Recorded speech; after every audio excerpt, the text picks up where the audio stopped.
See if it works.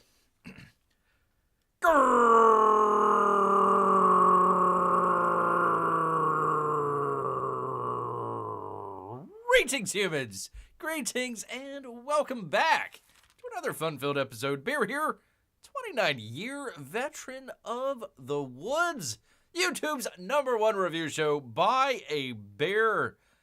7 out of 8 women agree. You'd rather see a bear in the woods than a man in the woods, because that is where bears live. That'd be the woods, people. Great to have all of you here with us here today, Saturday. Oh boy. Once again, there is a little apprehensive here.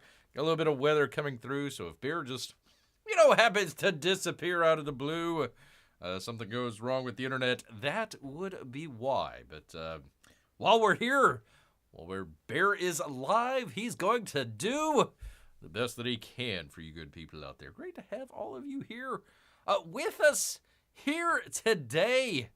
Once again, some great stuff going on. First off, people, let me first off, I want to say hello and thank you to all the new, possibly viewers and or subscribers out there. We do appreciate it. I kind of do this show every Wednesday and Saturdays, 8 o'clock, right here, right on time. Right on time this time, people. 8 o'clock, Wednesdays and Saturdays. Kind of a little bit of a more variety type show.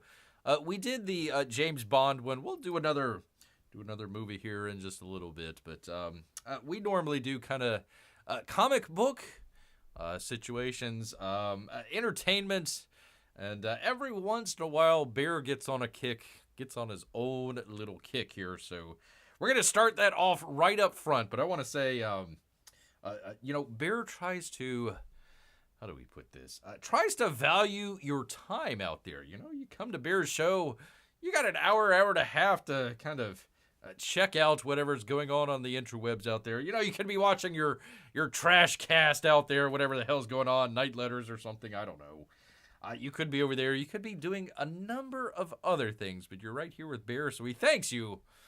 Want to make sure that your time is valuable, but every once in a while, Bear gets a little something in his little gristle in the old teeth there, and just can't shake it. So if you will bear with Bear for just a couple moments here, he's got a little bit of, I hate to say I told you so, but sometimes you go out there on the ledge. And you're hanging there by your thread, by your little claws there. And sometimes you don't get a whole lot of backup either. You'll be one of the very few in Comicsgate that talks about this. But let's go ahead and get right on into it. Not necessarily a I told you so, but gosh darn it, people. A little bit, just the tiniest bit of I told you so's out here. Let me bring it up here. Professional show. One of these days, Bear will do a professional show. Maybe not today, but there we go. Let's do the thing with the thing. There's that. There is you good people out there. We are rich. We are very rich in New York Post articles here today. Didn't plan on that, but that's how it just came out here. Bear with Bear here as he goes through some of this stuff. I know it's a little complicated. Just hang in here.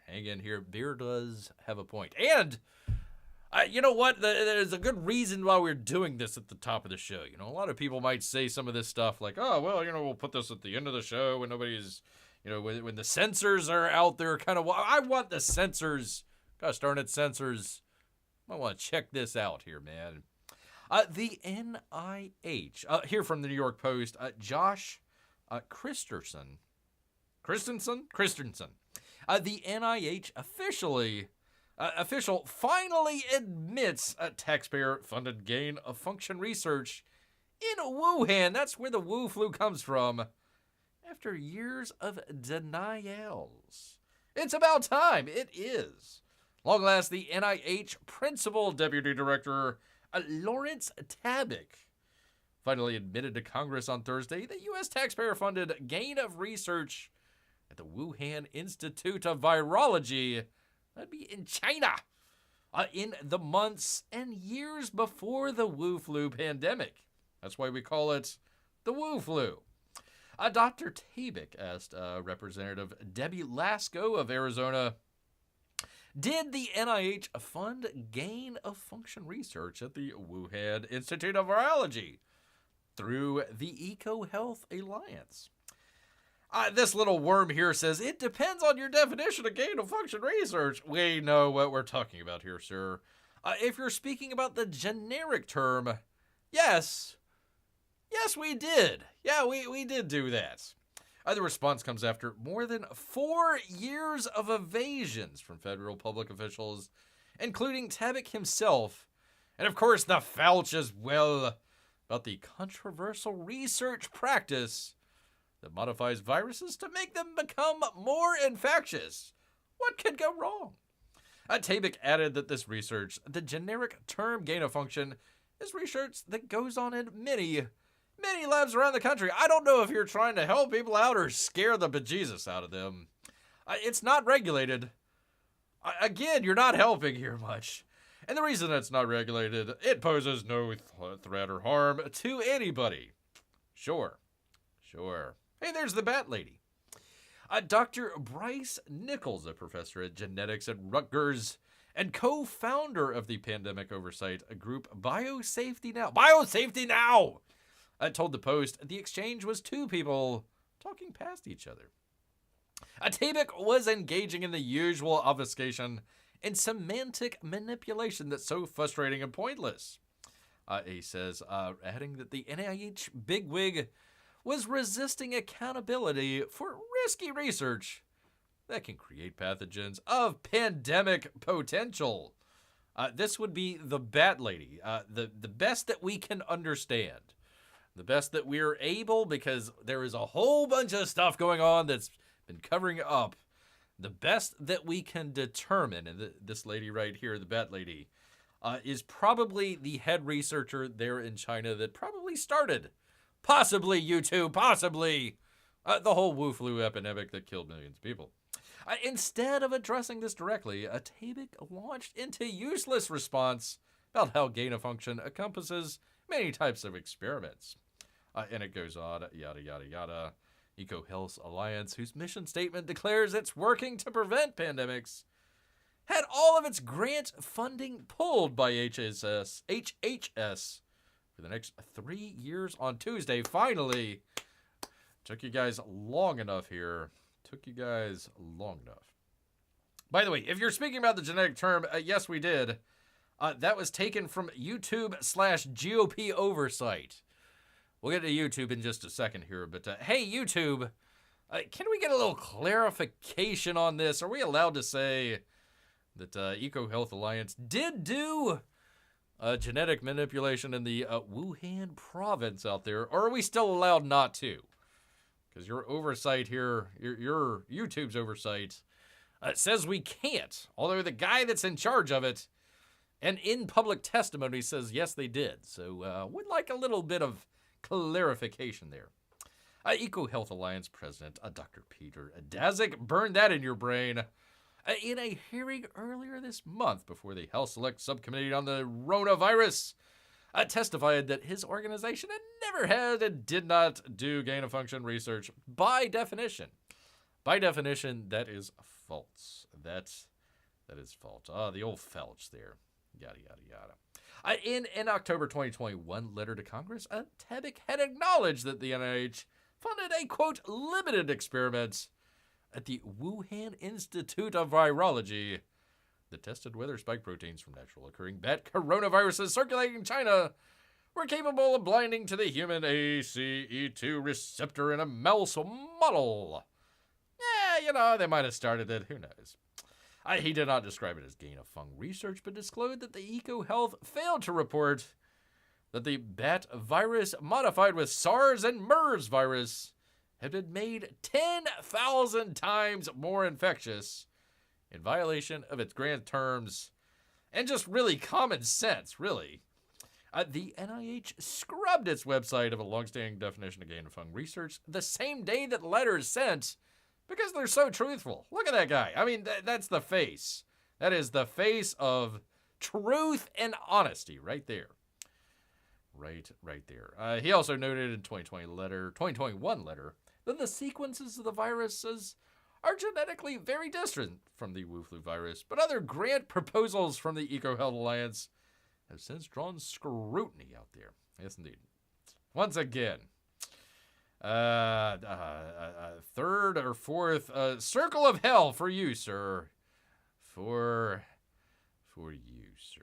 So, anyways, the ex-NID head and White House medical advisor under President Biden was escorted by Capitol Police and his attorneys to and from the committee room for his 2 days of interviews and repeatedly dodged questions about the gain-of-function research and pandemic lockdowns, because that's what you want to do when you're being truthful out there. The NIH has never and does not now fund gain-of-function research in the Wuhan Institute of Virology. They declared that May, which turned out to be a complete lie, people. Complete lie. We're, of course, not aware of any other sources of funding or other activities that might have undertaken outside of what our approved grant allowed, they said. The only reason that they were doing it at the Wuhan lab is because it didn't have the strict procedures that they need at some of the other labs to make sure that it doesn't leak out like it did. Like it did out there. So there we go. There is all of that. $4 million to study the emergence between 2014 and 2024. They finally got it revoked. Reinstated in 2023 and finally suspended this week. Little late out there. No credible scientist still believes this. In the fact, the wet market theory, hello Google, has ever been refuted by the world's leading coronavirus experts. This gentleman here in his testimony from January. Reuters also added, Thursday's hearing highlighted the lack of oversight for scientific research on pathogens that pose a threat to humans, making it, quote, up to the grantee to oversee themselves. I'm sure that's great. The Fauci is scheduled to answer questions about the gain-of-function research at the Wuhan lab and theories of the origin of the pandemic in a public subcommittee hearing. Put on your calendar, people. June 3rd out there. June 3rd. Well, Bear, come on, man. I mean, I know it's all well and good to be talking about the Fauci and this fella right here lying their butts off, but, you know, what the heck does this have to do with us, man? I mean, come on. I mean, that's all nice and good. A couple, 4 or 5 years later after the fact, Bear, but what the heck does this have to do with us? Well, I'm glad you asked out there. From Just the News, and Greg Piper out here. YouTube censorship. YouTube, hello. Listen up. AI, hello. Gemini, hello. YouTube censorship of election. Wu flu claims in crosshairs of U.S. and Canadian courts. Come on, Canada. YouTube says it removed more than 35,000 misinformation videos in the EU last year. The Ninth Circus 2, questioned the idea that YouTube is, quote, is not allowed to rely on government expertise. The Quebec court greenlights a class action lawsuit. Can Bear get in on that? That's what Bear wants to know. The YouTube's censorship of the Wu flu 19 election claims isn't a problem for the company in Europe. It might be a problem in North America too. Woohoo, that's where Bear lives.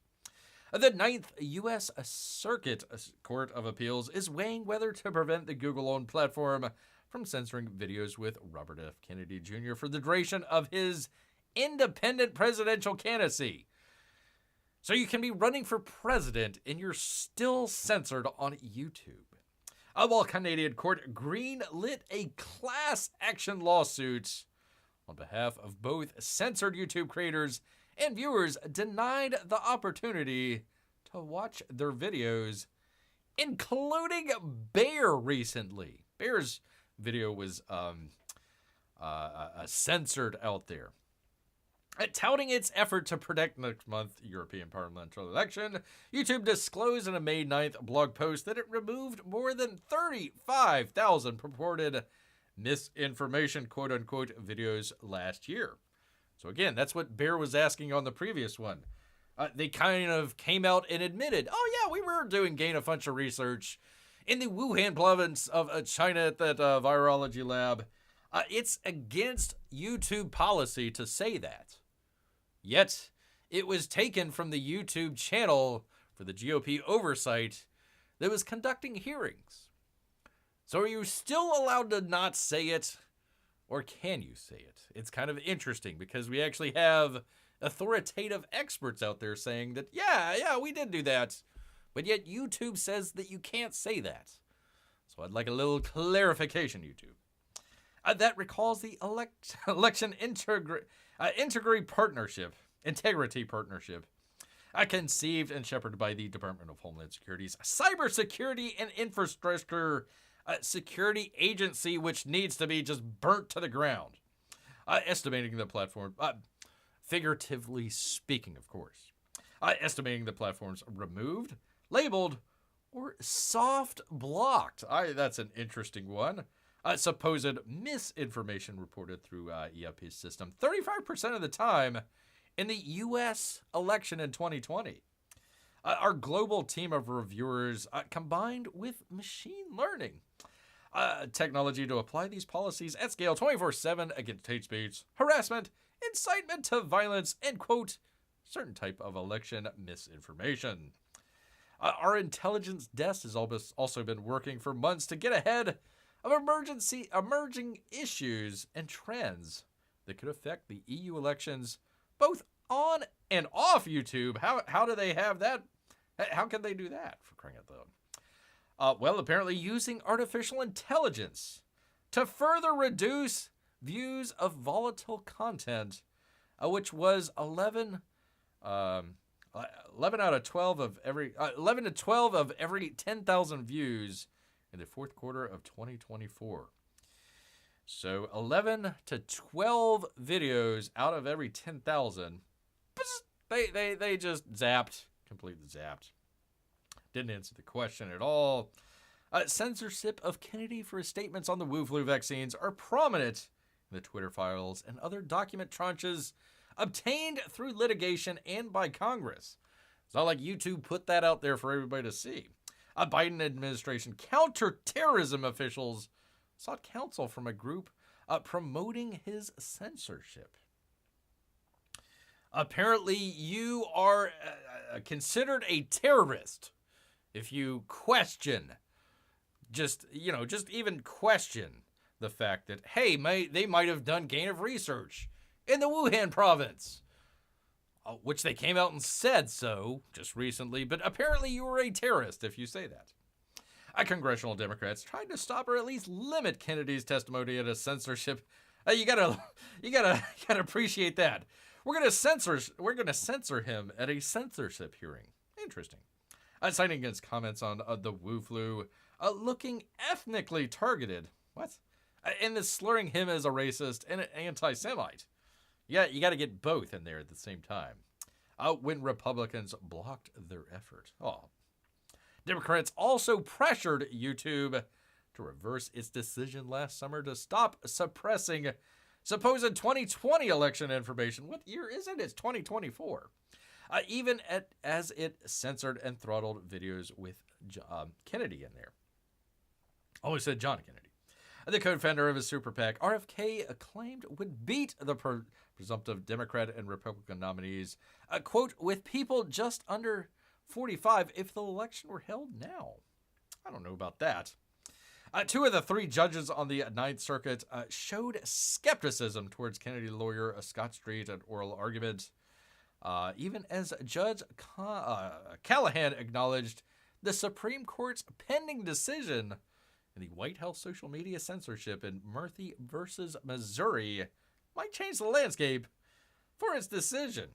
So there you go. There is that. So that'll be It'll be kind of interesting to see what kind of goes on in the future here.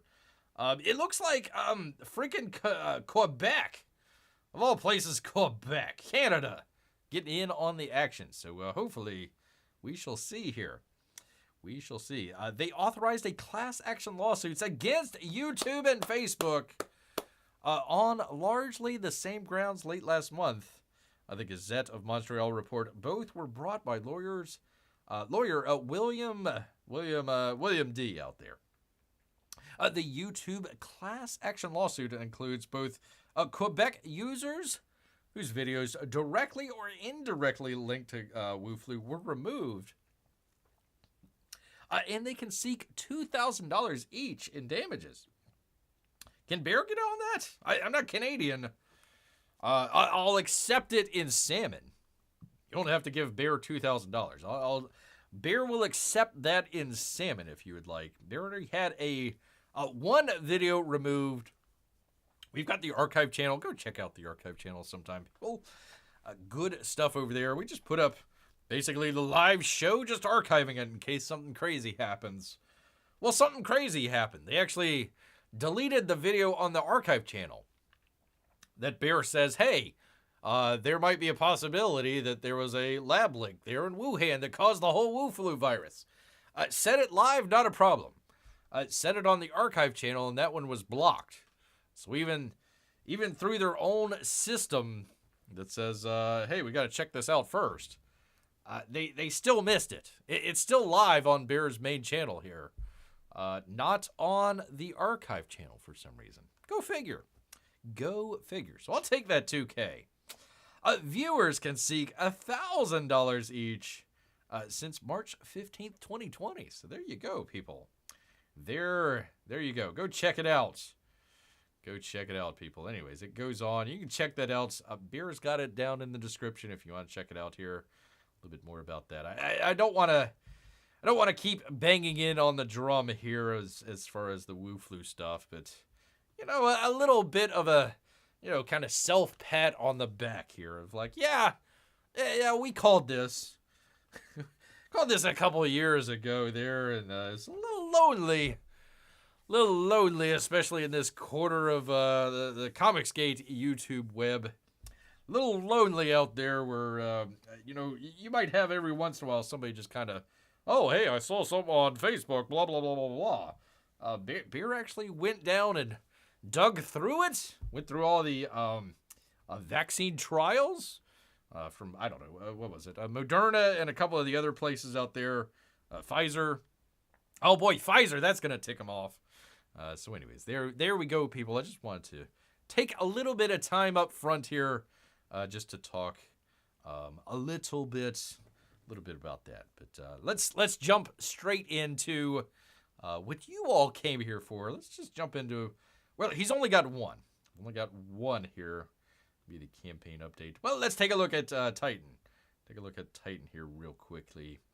13,491. We're still trying to push the book here.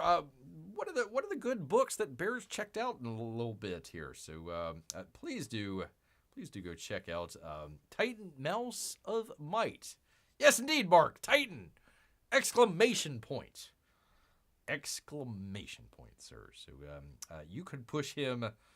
You could push him over 13.5, definitely. 201 backers. So please do go check it out. Bear recommends. Peckin's Land Anniversary 6. 2. I'm assuming you're wanting to say also. Peckin's Land Anniversary 6 also. There you go. 6-2 just kind of sounds weird. So there you go, people. Finally, where is it? Come on, Bear, do the thing. Professional show. One of these days, people. One of these days. From Graham Nolan out here. Return to Monster Island. If you people haven't checked it out, it is your last chance. A monster update. Hello, Compass Comics Commandos. Try saying that 3 times fast. Bear needs a drink. Holy cow. Hey. That was a tough one. Gotta wet the whistle.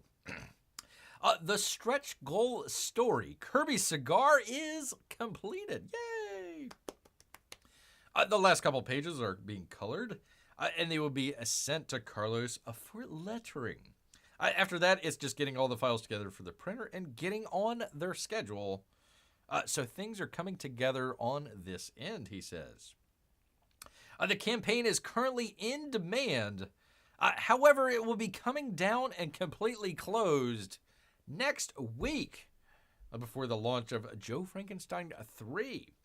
So he says, sign up soon. The pre-sign up there so you can get the free mini print. We talked about that the last show there. This is the last chance to grab anything you've been waiting or missing from the Monster Island campaign. He says, have a great weekend, my friends. Well, thank you, Graham. You're one of Bear's friends also out there. Thank you so much, Graham. So if you want to check it out, it is closing this week. Well, this coming up week. So do go check it out if you haven't already, people. Yes, indeed. All right. Well, Bear does know his audience out here. Let me get back to it here. Wait, no, that's not it. What the heck? Why is it? I'm stuck on that. No, not that. Okay, let me go to the thing. Why is it stuck on that? What the heck is going on here, man? The heck? I don't know what's going on here, man. 1 second. Pardon me, people. Here we go. Is that it? There we go. I don't know why that didn't work earlier. I don't know, man. I don't know. Anyhow, from the New York Post. There's going to be a lot of those. And Ariel Zaber out here. McDonald's customers fume. You're fuming out there, people. At a skimpy $5 deal. Only 1 month. No thanks, they says. No thanks. No bueno. No bueno at all. Wait a minute. I am missing. Oh, I skipped ahead one. Well, let me do this one and I'll skip backwards here. I knew something was amiss here, people. Definitely amiss. Well, there goes a professional stream. Thank you, Marc. Thank you so much. We endeavor to do that each time. Which, by the way, let me check the weather here. Might actually get kicked off because of the weather. Let's see. Well, give it a second. Whatever. Anyways, fuming, people. Fuming at this. McDonald's customers are fuming at the fast food chain for the skimpy offerings on its new $5 value meal. Bear just, saw a lovely couple out in the woods out there just recently here and, came up and wanted to say hello and rah! And of course they ran away. And Bear got to enjoy some of the burgers that they were cooking. So I got the old burger burps here, people. Sorry about that. The Chicago-based company will roll out the $5 combo meal on June 25th. Man, you got to wait another month. For either a McDouble or a McChicken sandwich that comes with small fries, 4-piece of chicken McNuggets, and a small, well, really tiny, soft drink, people. The promotion will be halted at the end of July. We can only put it up there for a month. Mason Gunn, an ex-user, is there any other kind, says, a $5 meal coming but for only 1 month. No thanks! ! You want to lure us in and hope we'll stay and want to pay your crazy high prices?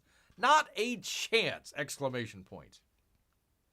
Another said, sadly what McDonald's doesn't seem to get is that it should be everyday price and not a special. They accuse the company of making one of its least sold items because of how skimpy it is a price special. Another faults McDonald's for falling short of the competition.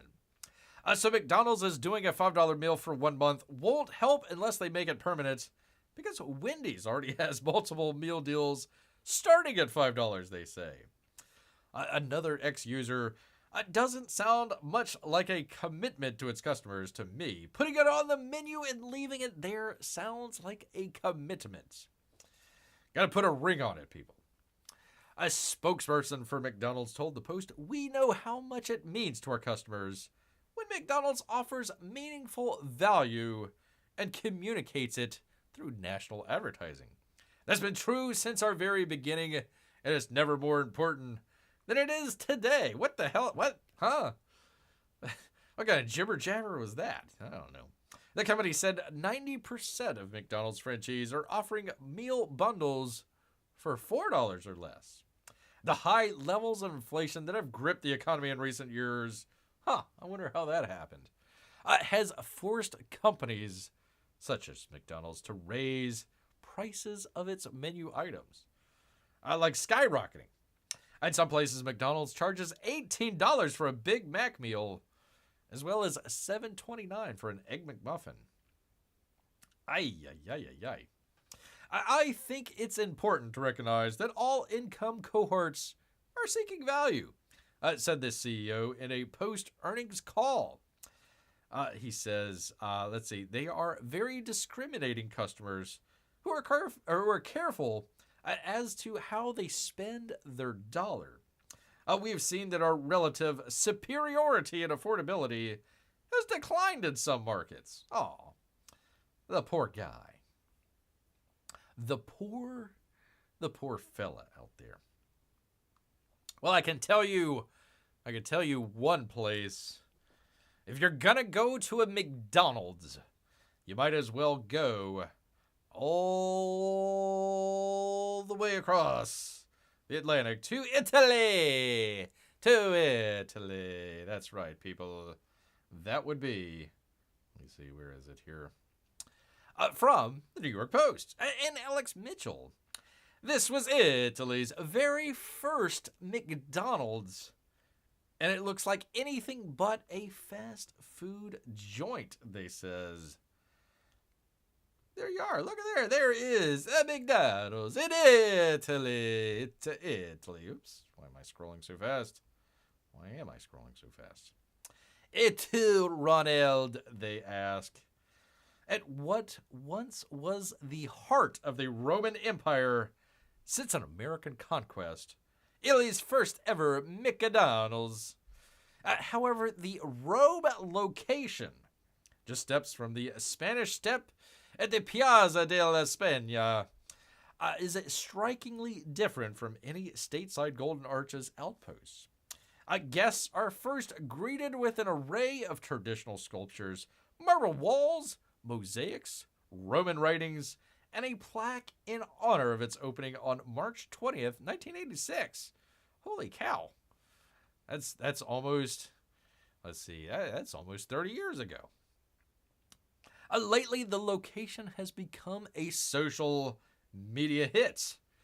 This Roman McDonald's, which was not built in a day, has its own McCafe breakfast area right by the nods to ancient history, people. Let's check it out. There you go. Talk about the Golden Arches. There's some arches right there. Let's see. There is that scrumptious non-American menu items like tiramisu, donuts, and macarons are available, along with croissants and other delectable pastries that put McD's baked apple pie to shame. To shame, people. For those in search of something more savory, the vast main dining area has plenty of U.S. classics, burgers, McNuggets, fries, shakes, and the like, along with some unique treats, unique to the boot-shaped country. Wait, it's shaped like a boot? Ooh, had no idea. I mean, bears don't wear boots, so it's a little tough. A little tough to kind of picture that, people. Pardon me here. Those include chicken wings, cheese fries, stuffed and deep-fried olives. Wow. Deep-fried olives. Huh. That must be an Italy thing. Never heard of deep-fried olives before. I'd have to try that one. Mozzarella-filled Penzarolati, special McFlurry flavors, and even some beer options. Holy cow. beer might actually have to go. And of course, we can't forget the snack-sized blocks of Parmigiano Reggiano cheese, aka pocket cheese? Hold on, there's pocket cheese? You can get pocket cheese? I had no idea, man.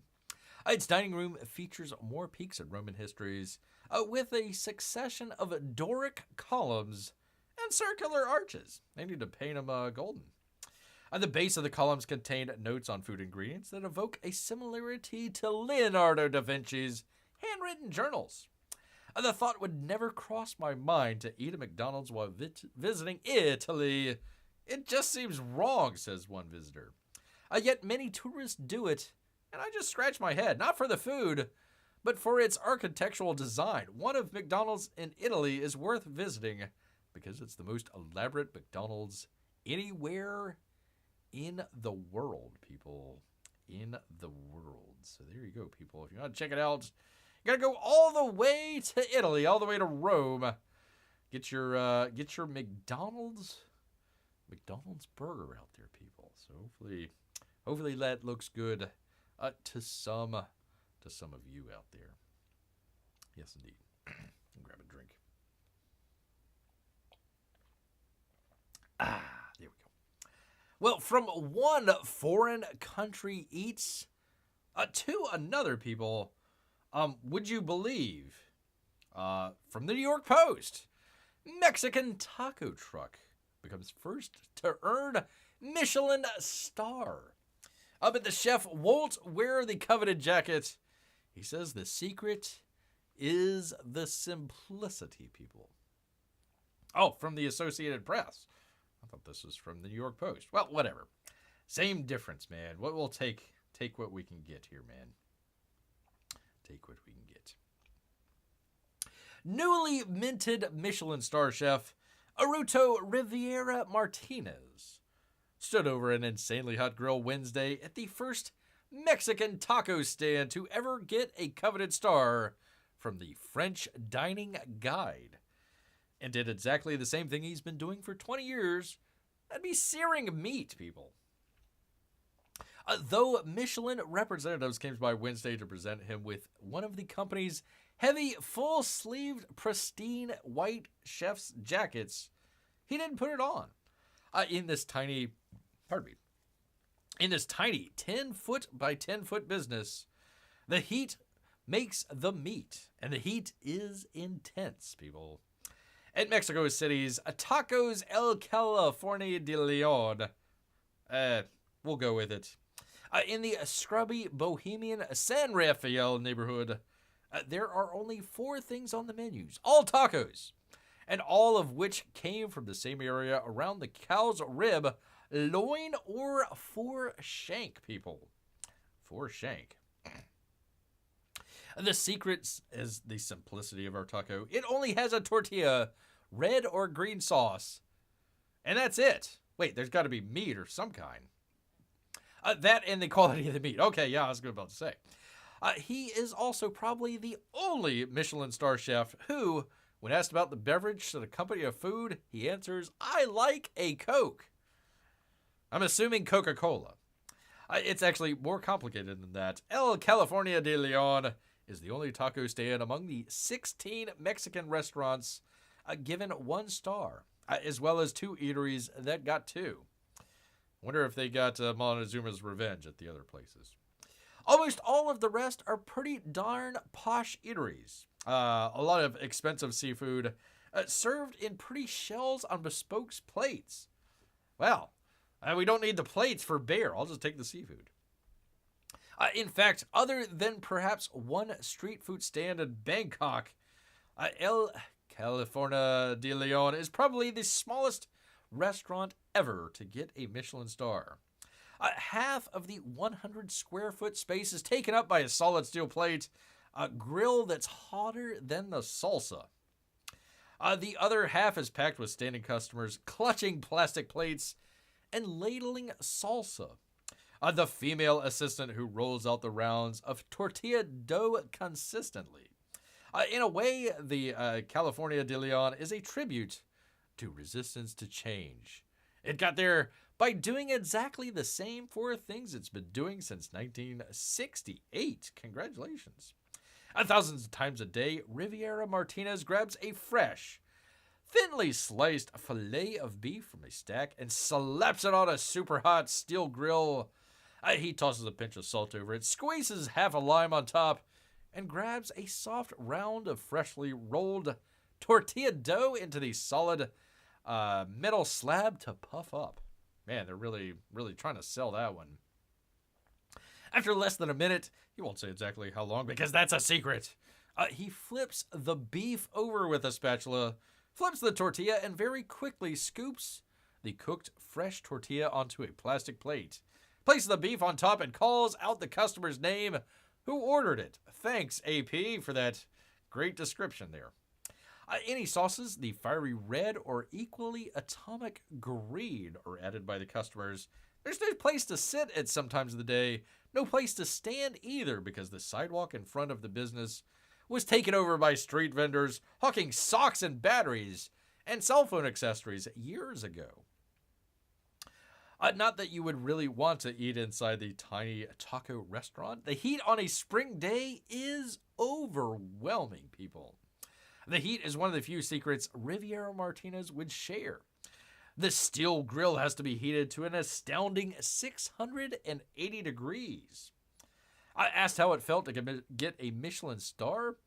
He said, "Esta chino, esta party," or "It's neat, it's cool." The prices are quite high by Mexican standard. A single generous, let me try that again. A single, generous but not huge taco costs nearly $5. Not 5 pesos, people, $5. That's American money. But many customers are convinced it's the best, if not cheapest, in the city. Here you go. It's the quality of meat, said Alberto Moniz, who's been coming here for about 8 years. I've never been disappointed, and now I'll recommend it with even more reason now that it has a star. Here you go. The chef's son, Alan, who was waiting for a beef taco alongside his father. Oh, wait, no, that was the customer. The customer's son, who was waiting for a beef taco alongside his father, noted that this is a historic day for Mexican cuisine, and we're witness to it, people. We are witness to it. The very first taco stand in Mexico City that's been set up for a Michelin star, people. Michelin star. Have it with a Coke. Coca-Cola, people. Coca-Cola out there. There you go. Even with the little dainty pinky out there when you're eating your taco. It's so classy, you got to have the little pinky out. Got to have the old pinky out there, people. Yes, indeed. All right, well, we go from one great news story. Bear knows his audience out here knows that they love food. And the other thing that they just constantly ask for, Bear, we need more. We need more stories about AI. Well, I'm so glad that I'm here to help. So glad. From Variety. Thank you, Marc. Thank you. How generative AI has entered concept art creation and why it's a slippery slope, people. From Variety. They don't tell us who. I'm sure they're a good person out there. Unless it's written by AI, and that's just kind of a head scratcher there, man. That's really going through the looking glass.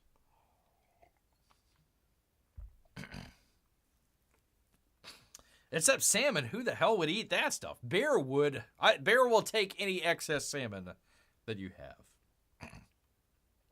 A generative AI is beginning to enter aspects of concept art creation, though its use is consciously being limited. Consciously being limited. Concept art in film and TV can include designs for characters, environments, sets, buildings, vehicles, costumes, and props. Put a period there for crying out loud, Variety. Bear only has so much breath here. And is most often needed on fantasy, sci-fi, and action projects. It's true, people. That's true. You don't want to come up to the set the day of and be like, how are we going to shoot this? Not really how that'd work. A lot of either storyboards or animatics. Some concept artists specialize in keyframes. Pardon me, people.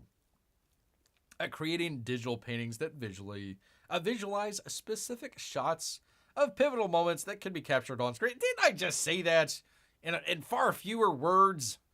Variety. Who's the expert here? Bear or Variety? Many concept artists have 3D modeling talents at varying skill levels.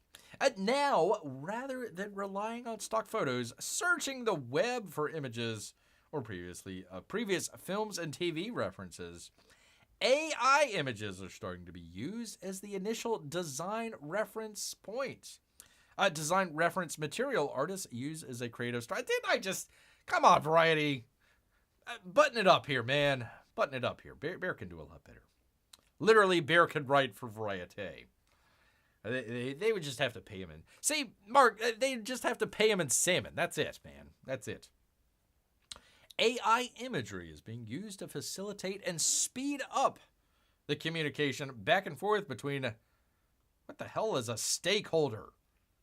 I mean, Bear understands... Like, you put a stake in Bear's claws, he's going to hold on to that stake. But what the hell's a stakeholder? I have no idea, man. Back and forth between stakeholders on a production toward aligning faster on the design concept or art direction before an artist renders the final assets themselves in detail. So they don't want to go through the whole process and say, we need to change this or that. They're trying to come up, think of it as like a sketch before you actually do the main piece of art there. This process is inherently iterative.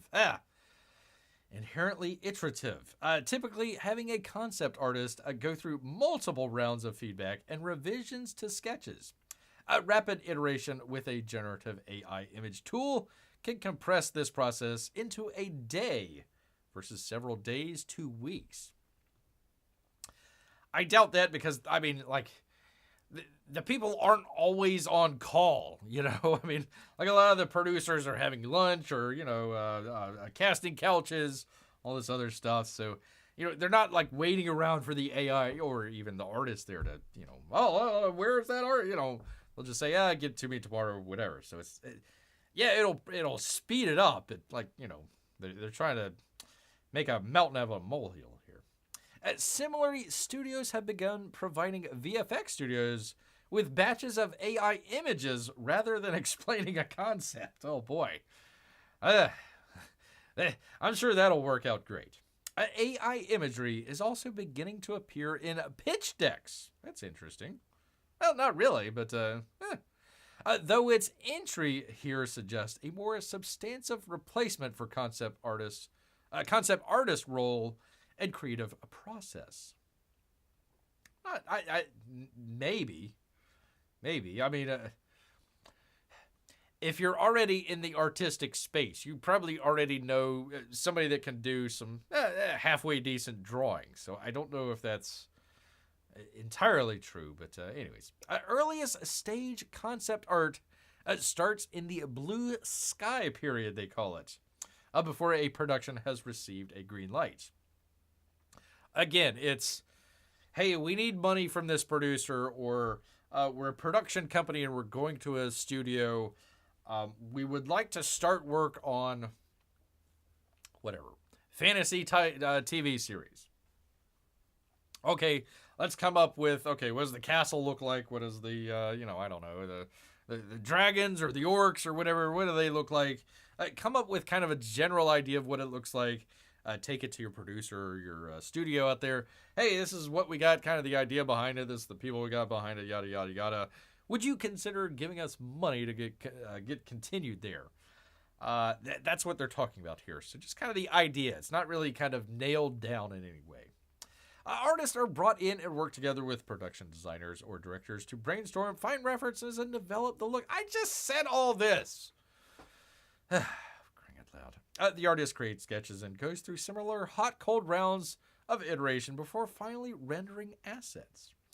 Now, fewer artists might be brought in on blue sky period, which for some is their bread and butter. As production designers, may be using generative AI tools in place of an artist to develop materials for their pitch decks. It's interesting because when they took their survey here, let me see if I can find it. When they took their survey here, I mean, like, let's see, theater and performing arts, AI will harm people, 27%. I don't really know, 52%. So over half either don't know or don't want it. 20% do want it out there. So I don't know. Software development, sure. Artwork, maybe not. Finally, studios are also likely to be exploring or activating opportunities to fine-tune pre-trained image models with art assets in order to create smaller scale models capable of producing outputs similar to the created data set. Yeah. Studio interests have likely focused on fine-tuning image models with existing franchise IP to amplify and accelerate franchise art creation. Output images from the fine-tuned model would be consistent with the art style of the original IP. Okay, what they mean by that is, let's just say you have, I don't know, Spider-Man. You're coming out with a new Spider-Man movie. You want to get some trailers. Maybe you want to put some stuff out for, your McDonald's Happy Meal. Maybe you want to put advertisement on the side of the bus or, up on the skyscraper or whatever. You can't. The hard thing with the AI in this space right here is a lot of that stuff has been trained on images that are either copyrighted or they don't know the provenance of it. When they don't know either or if maybe they do know that it's coming from some artist out there, they can't use it or they don't want to use it because of fear of being sued. They might be saying, hey, so-and-so drew, an idea of Spider-Man and put it up on the web, and then the AI thing got to it, and they used his specific, I don't know, the way he's slinging web or something like that, and brought it into their concept, and now they're actually using somebody's idea that they have without it being compensated for the copyright. So what they're doing is they're saying, okay, we already have all these assets here. Let's train the AI on the assets that we already have, so we know when it outputs something, unless it's hallucinating, when we put out something, we know that it's actually coming from this. We own the IP, so we already know where it's coming from. So, hopefully we're not going to sue ourselves here. So that's kind of what they're trying to do. Yet, even as AI enters some aspects of concept art creation, studios are still likely to be restricting the use of generative AI imagery as final art assets. Use remains limited for two main reasons. And they go on: copyright legality, there you go, and performance. Design quality from image models remains a challenge. Though editing features are improving, a lack of granular control over AI outputs is still a notable barrier for use in high production value content creation. So, for example, we actually had, let me see if I still have it here. I think, do I still have it? There we go. This is the Sora AI, the video generation model. So they came up and they says, okay, we want a image of a woman walking down the streets of Tokyo at night. And this is what it came up with. It can only do about, 10 seconds, maybe 30 seconds at the very most. So let's just say you want to have that same thing, but you want to have it from multiple camera angles. So we want to see her walking down the street at one angle, maybe an overhead shot or something like that. It's really hard to get the same output over and over and over again. The AI will change little bits here and there. They might change some in the background. So it's not consistent. You can't say the same, hey, I want a woman walking down the street in Tokyo at night. It doesn't come out with the same image again and again and again. It changes it up. So you really can't, as they say, granular control. You can't really fine tune it just yet out here, but we shall see. We shall see how it goes out there. Let's see. Depending on how AI is used in the pipeline, artists describe the possibility of degrading quality.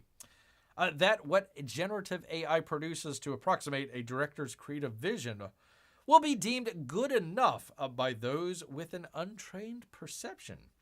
For example, a skilled character designer understands anatomy. An artist designing a spaceship understands industrial machinery. A keyframe artist understands perspective and lighting, so a shot can be replicated by the director of photography, and that's what they're having a problem with. Finally, while some artists in the studio art departments or VFX may now be tasked with using these tools in aspects of their jobs, many of the communities oppose them on principle, like we said here. Let me find it here. There we go. On principle, knowing there worked trained image models now being used in its place. Concept artists are expected to be among the most and earliest exposed to job reduction and ethical harm due to generative AI, people. So there you go, people. That was from, oops, gosh dang it, Variety, and it doesn't say, let me see if it'll do it here. Audrey Schomer out here. Gotta give credit where credit is due out here. Yes, indeed. Well, I do not see P Money out here. This story was, what the heck? Was for him. Get the heck out of that. There we go. This story was for him, but we'll play along. We'll play along, people. We've got this here. I want you in the audience out there to picture in your mind out here. Let me get off of this. I want to picture in your mind out here. We've got the very first portrait of King Charles III in England. Well, Great Britain. I don't know. Whatever the difference is. I don't know. Whatever. Picture in your mind. I mean, throughout the years, they've had the kings and the queens, and they got the little portrait up in the castle or in the art gallery or whatever.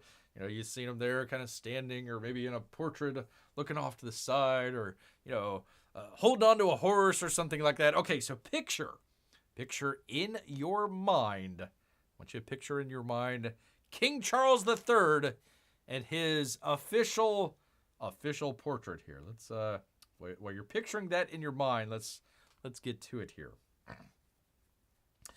From Jonathan Ayano. I hope I'm pronouncing that right. The portrait of His Majesty King Charles III, unveiled by King Charles III at Buckingham Palace just the other day, people.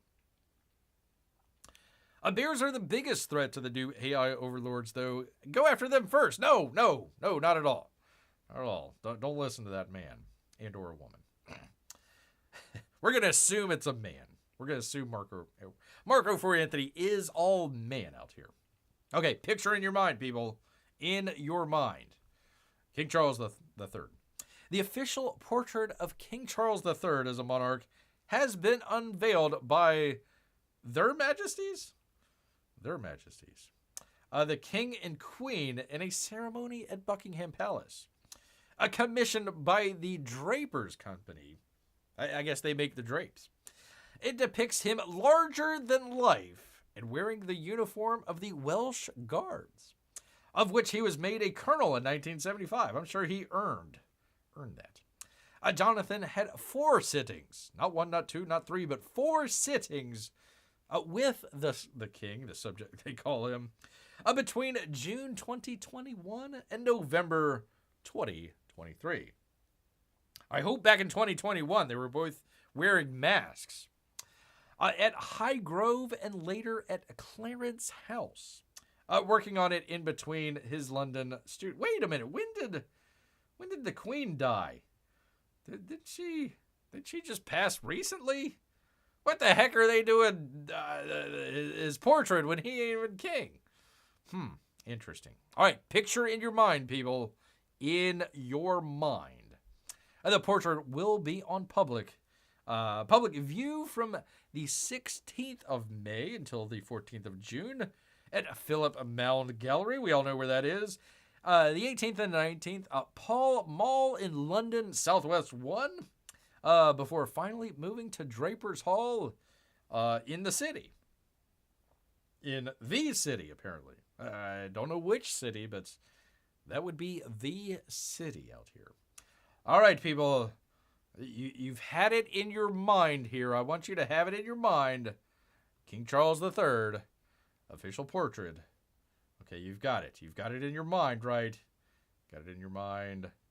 All right, on a 3, on a 2, on a 1. King Charles III. King Charles, the official portrait. King Charles, El Trace. In the portrait, the king's military regalia subtly fades into the background, along with everything else, exemplifying Jonathan's signature painting style, where he places greater emphasis on capturing the character and essence of his subjects rather than replacing their literal appearance. Can an artist say that the king is his subject? Is that how that works? As a portrait artist, you get this unique opportunity to spend time with and get to know a subject. So I wanted to minimize the visual distractions and allow people to connect with the human being underneath. Yeah. The vivid color of the glazes in the background echo the uniform's bright red tunic, not only resonating with the royal heritage found in many historical portraits, but also injecting a dynamic contemporary jolt into the jean with its uniformly powerful hue, providing a modern contrast to more traditional descriptions. The butterfly approaching King Charles' shoulder, in the portrait adds a layer of narrative depth, they say, symbolizing both his known advocacy for environmental causes and his personal transformation from apparently a worm into a butterfly.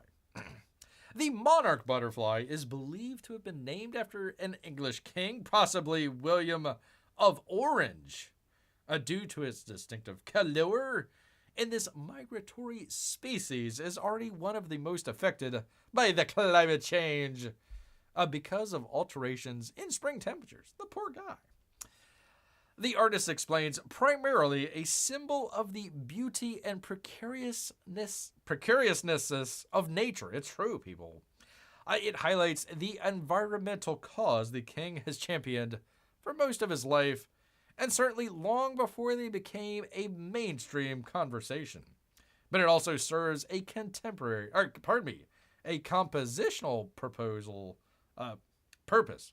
But it also serves a compositional purpose, providing a visual contrast to the military steeliness of the uniform and sword. In the context of art history, a butterfly often the symbol of metamorphosis and rebirth, and thus also parallels the king's transformation from prince to monarch during the period the portrait was created. So they killed the queen so they could have its. You heard it here first, people. Heard it here first. The blood of the former queen was used to paint this red monstrosity. Possibly. Maybe not, but would you believe that it would? I would. Bear would. So there you go, people. Look for your memes in the future. Future memes out there with your... Bear could have put his little head on top of there. That would have looked good. Black and red, I think that would have had a nice contrast there. A nice...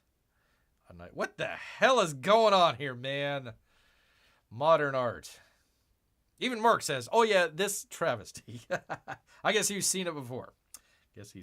Bear is trying so desperately to bring some class and culture to you heathens out here. And you just aren't appreciating it. Well, I guess we could say it wasn't AI art. I guess we can go with that, people. So there you go. Not too bad. Not too bad at all out there, people. Yes, indeed. So there we go. There is the king. I was really hoping P Money would show up. Tell us how it really is. He prays to the king every day or every week or something like that. So you'd figure you'd have some sort of comment or suggestion on what the hell's going on here, man. But there you go. Looks like him surrounded in Dante's Inferno, says Marc. Well, that's an interesting take. Very interesting take here. Dante's Inferno. King Charles burning at the gates of hell, possibly, is one interpretation. One interpretation. There's at least one person lurking. Always. Either Russian bots or lurkers out here. That's why we thank him every time. That's why we thank him every time out here. Well, that actually kind of gets Bear back to the fact here, people. Back to the fact here. Almost did. Bear almost did another read along and review with the Inglorious Rex. I figured, number one, I'm still working on the box open. Number two, people probably haven't all gotten it yet, so I don't want to spoil that too much. So maybe next time we'll see. We will see. Is Peabody a robot? That is a thought. That is a thought out there, Marc. That is a thought. Lindy is the looky loo. I knew it. Lindy. No, you just say hello, Lindy. It's fine. We're all here to have fun together, Lindy. I hope you enjoyed the show. I mean, we have a Woo Flu. We had food, AI, fine art. A very wide range topics here to discuss here today. Well, thank you, Lindy. Thank you for coming by and saying hello. Saying hello. All right. Anyways, all this. I didn't mean to wrap it up so soon here, but such a classy, non-professional show, says Marc. There you go. Autocorrect beer. Well, there's a lot of autocorrecting here, Lindy. There's a lot. Beer sometimes has trouble reading. Sometimes you don't see it. Bear is wearing his reading glasses. Had to check that out. The last time Bear did it, it's getting a little hard on the old eyes here. Bear's just getting old. What can I say, people? What can I say? Well, I will say, I want to thank everybody, including Lindy, lurking as she was. Marc as well. We have no idea where P Money is, but I want to thank everybody out there, including, as we always say, our lurkers. Right, Marc? Our lurkers and Russian bots. We appreciate each and every one of you. We try to do this Wednesdays and Saturdays right here at 8 o'clock. Bear appreciates you. You could be watching pretty much anything else. You're right here with Bear. Appreciate it so very much. So very much. But you know what, people? All this talk of bloody portraits, McDonald's in Italy, Michelin star taco restaurants has made Bear hungry. So he's going to head back into the woods. So until next time, people. Grrr. Oh, I burped. There we go. Grrr. Grrr.